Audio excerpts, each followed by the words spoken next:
வணக்கம். இந்த பதிவு வந்து அர்ஜுனா எம்பிக்கு தான் இந்த பதிவு.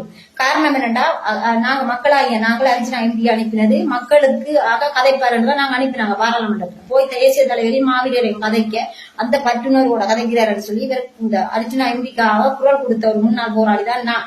இப்ப இவருக்கு எதிராக நான் பதில் போடுறேன்னு சொன்னா இவருக்கு உண்மையா பைத்தியம் தானா? அவர் பைத்தியம் அவரை வைத்தியத்தை செய்து கொண்டு இருக்கோம்.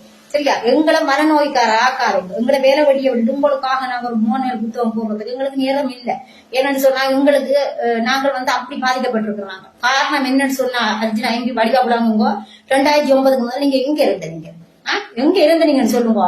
அப்ப அப்படிப்பட்ட நீங்க 2009 தேசிய தலைவர் என்ற வளப்புக்குள்ள இருந்த ஒரு கட்டுப்பாட்டுக்கு இருந்தது. எங்கேயும் விபச்சார விடுதி நடந்ததா? மணலேற்றி கஞ்சா கடத்தல் புள்ள கடத்தல் எதுவும் நடந்ததா? உங்களுக்கு அறிஞ்சிருப்பீங்களா நீங்க? அப்படி மணல் ஏற்றி கஞ்சா கடத்தல் இருந்தா அதுக்கு தண்டனையை கொடுப்பேன். ஒரு பெண்ணை தொட்டா என்ன தண்டனை கிடைக்குமா? உடனே தண்டனையை குடிச்சு எங்களை காத்த குலதெய்வம் இருந்த அந்த கோட்டையை வந்து நேர் வந்து சீமானண்ணா வந்து விபச்சாரம் நடத்திட்டு போனாரு. எங்களோட வன்னி மாவட்டத்துல விபச்சாரம் நடத்துறதுக்கு எவருக்கு அறிவு?